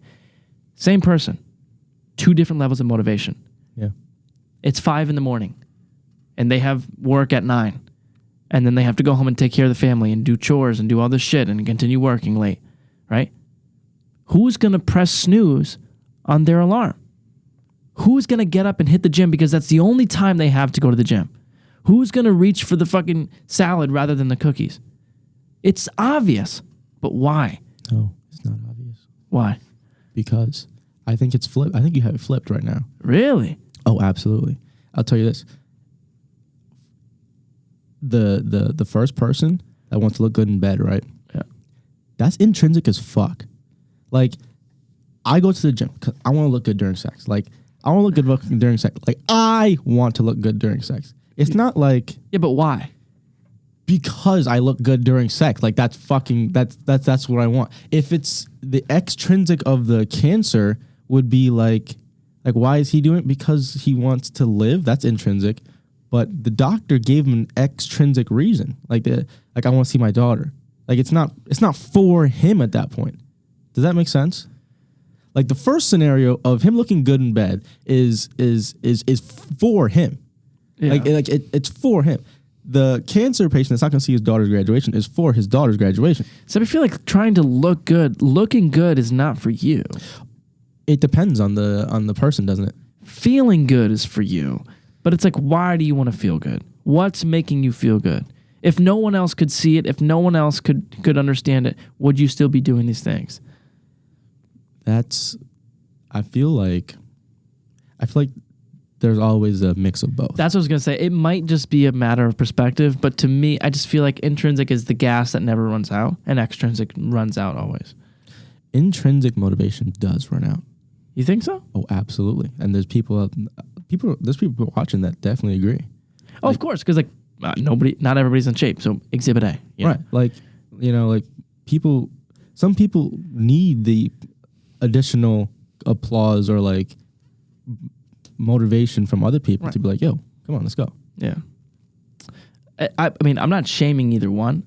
For me, I just think that the internal one is the one that's really gonna bring you there. Like for me, the thing that keeps me going with any habit, and this is like the only reason I need for anything, is my level of self-love. Because I'm at a point where now, like, I'm fully in love with who I am. And it allows me to live I've never been, every day I'm happier than I was the day before. Right. But the reason is because I keep my word to myself. Mm. So if I tell myself I'm going to go work out today, I have to. I must to. I must work out. Yes. Because I told myself I'm going to. And every time I tell myself I'm going to do something and I follow through, that's a repetition of self-love. That's a repetition of self-confidence. That's a repetition of self-respect. Because I do the things I say I'm going to do. When I say I'm going to meditate, I meditate. When I say I'm going to clean, I'm going to clean. When I say I'm going to work out, I work out. I do the things I say I'm going to do. So I build a reputation with myself where I love me because I treat myself that way. And so that's the only fuel I need. Is it nice to think about, you know what though? I'm going to look fucking hot at the beach. I'm going to look fucking great when my shirt's off. Mm. Yes, of course. It's a good extra boost for sure. But on the days where I don't give a fuck about anything, above all else, that's what it comes down to. When I'm like, whatever, I don't give a fuck about their opinion, I'll eat the cookie. Or whatever, I don't give a fuck about their opinion, I won't post I won't post my content today. Or whatever. What I refer back to without trying to manipulate my mind into thinking anything, what it comes down to is I need to keep my word to myself so that I can have self-respect so that I'm not in my rocking chair at 9 years old looking back with regret. Right. I think that's the main thing, right? Like, you're just doing it because you want to do it. Right. Well, what are you more afraid of? I don't know. I feel like that's not even, I feel like that's a little unrelated. Well, not unrelated, but like shouldn't be related. What, with the fear? Yeah, like it's like I do what the fuck I want to do because I want to do it rather than because I fear the other one more. Well, what do you mean by want? What do I mean by want? Like, if you're eating chunks of meat and I finish my plate and I want chunks of meat, I'm going to take your chunks of meat because I want them. Right. Selfish. You're going to have less meat. But then what do you mean by you? Because there's my vessel, my body, my person, right? My but brain. there's you now, and then there's you in 5 minutes, right? I'd be a fucking full motherfucker. That's right. I'll tell you that. Right. But you're also a full motherfucker who now burned a relationship with somebody. No. But my point is what you want isn't always what you need. Like me waking up in the morning when I'm exhausted and I'm sore and I don't want to hit the gym, what I want to do is stay in my bed. The reason I gave that meat analogy is because obviously it comes back to One Piece. But like his whole thing is I want to be Pirate King and I steal and meat, right? Like that, like meat is all he fucking cares about. As friends as well, but like he was like he was raised in like the jungle with animals and shit, so he had to fight for his food. But he goes and like they have like a big communal table on their ship and they fucking eat dinner and he's like robbing everybody's plates. And it's like they're getting tight as fuck, like, they're getting mad or whatever. But like they still love him because he loves everybody. Like it's not like out of malice that he's stealing the food. Yeah. He just steals the food because he wants the food and he's selfish that way. But they love him regardless, if that makes sense. Like they'll hit him, they'll beat him up or whatever, and it's funny. But like, you know what I mean? Right, but if they wouldn't love him because he's being this little piece of shit, then it's different. That's true. But that's my point, is like, there's not just you now. Yeah. And because of that, because of our ability to understand the future, you need to pick your poison. You got to pick when you're going to suffer, how you're going to suffer. Oh, yeah. Suffering is inevitable, right? And so that's my point, is what do you mean by actually want? Do you mean what you want to be fulfilled and to give and to live and to be a prosperous human being that people are going to respect? Or do you mean by want of what you want in this moment? Because if it was always in this moment, we'd all be 2-year-olds. Because that's what separates 2-year-olds from people who are older than 2, is that they cannot delay gratification. They can't. They're unable to do that. And if you live permanently as a 2-year-old, which a lot of people do, then you don't understand what you mean by actually want, because the only thing that you mean by actually want is in this present moment, immediate gratification. But if a person doesn't want immediate gratification in that moment, does that still put them in the 2-year-old category?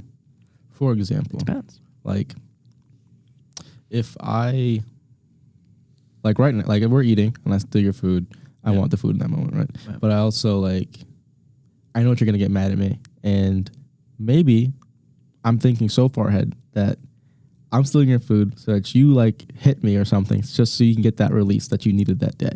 Chess. You know, yeah. You know what I mean? Like, got it. Like you, like maybe you're having a rough day or whatever fucking happened to you, or like you just had some stress built up and I steal your fucking food. That's the last straw and you hit me. And I let you hit me because I can take it. Yeah. You know what I mean? But I'm doing that like for you. Got it. Does that make sense? Yes. So like, I feel like people can live purely in the moment and still be have that foresight that works. Agreed. I believe that we could all live in the moment and still be striving to be the best version of ourselves that we can. But most of the time, it means delaying gratification, because being better means suffering now so that later you have long-term self-respect. Okay, agreed. That's usually what it means. Sometimes it doesn't. Usually it is what it means. Like spending time with your kids, right? Spending time with your family. Like that's immediate gratification. But that's also a good long-term strategy. So sometimes it's going to be different. It's not always black and white. Nothing is. But like going to the gym, meditating, journaling, creating content, setting up the podcast. Setting up the cameras is a bitch. We're not going to film. like that's stupid. Yeah. You know what I mean? It's stupid. Oh, I don't want to drive to the podcast room. Oh, I don't want to walk there. Like, so I'm just not going to do it because I just don't feel like doing it. Like, granted, nobody truly acts out the life of a 2-year-old because you're not 2. But the point is still the same of like, if you understand what you mean by actually understanding what you want, by understanding that you isn't just you right now and it's you stretched out until you're dead, then you'll understand what is actually best for you. Because it doesn't always mean trading, tomorrow for today. Usually it means trading today for tomorrow. But everybody's different. That's fine. But the point is you're going to fucking die. Like, that's the point. Right. That's the point. And if you're going to spend your time doing stupid bullshit, then that's up to you. I'm not telling you what you should or shouldn't do. But if you're miserable and complaining, I don't want to hear it. Especially if you're trading today for tomorrow and not investing in yourself when you could be, when there are things that you could be doing. But again, if you're the type of person, you're happy, you're content, and you're not complaining, I have nothing for you. You've made it. I have nothing for you. If you're completely content with your life and things are actually good and you're happy and fulfilled. If you're happy and fulfilled and not complaining, there's nothing I'm going to say to you that's going to help you because... What do you need? You don't need anything. Right. Exactly. You been sleeping well?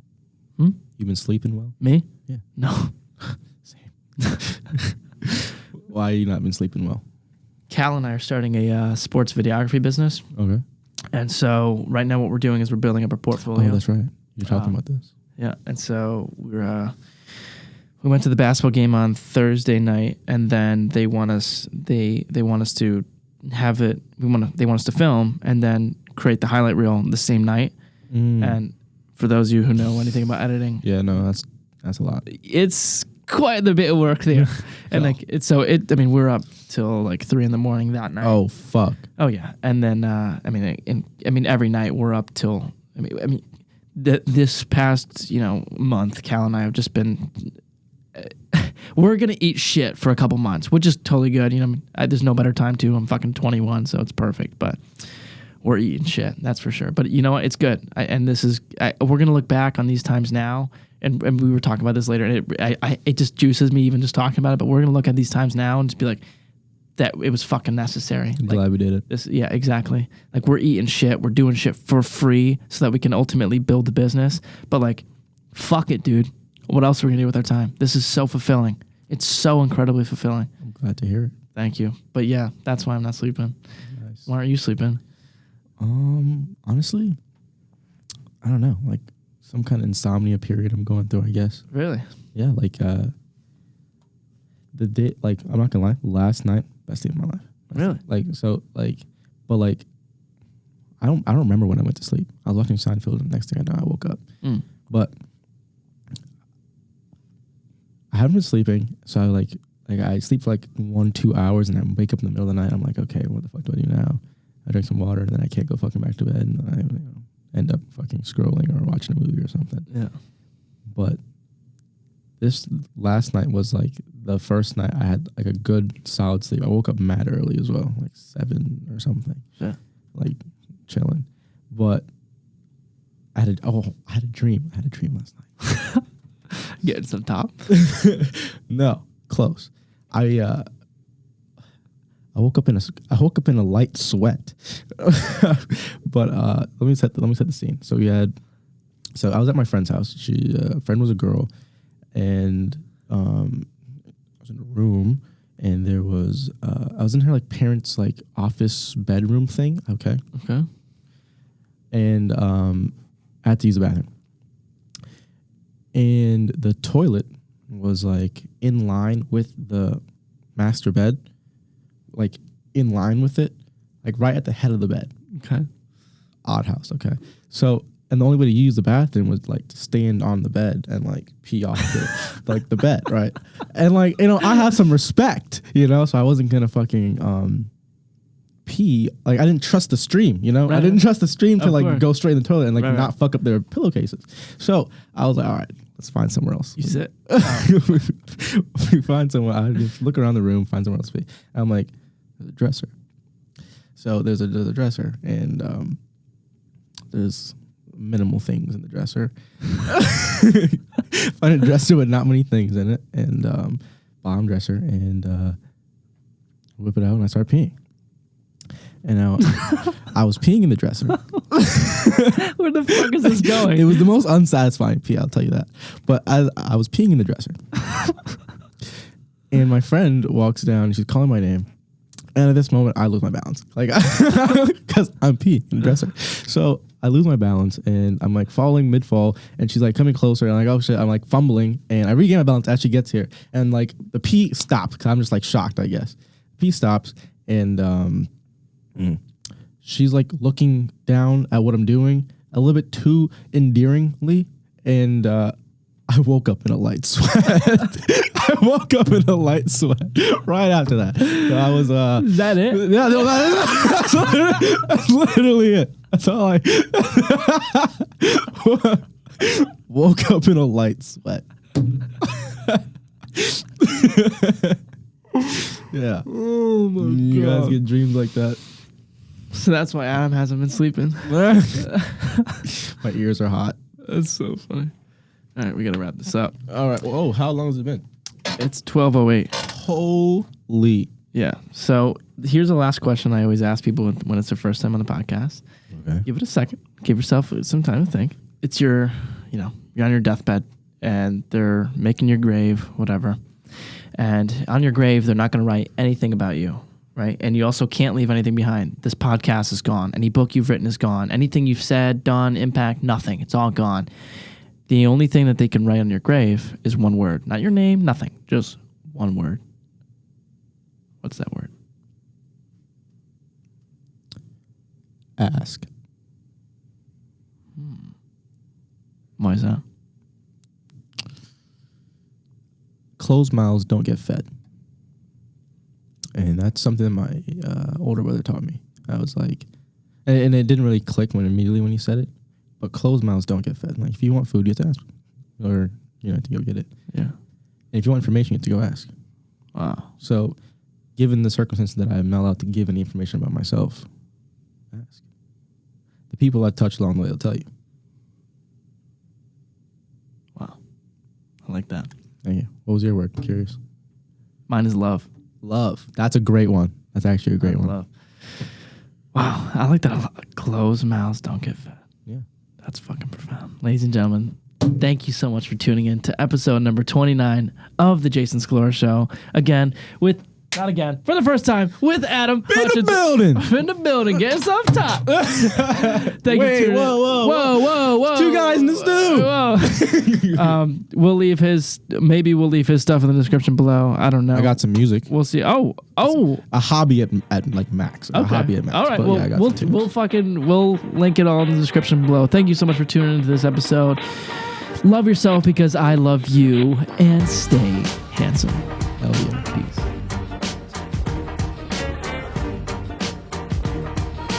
This is a Cinema Beats production.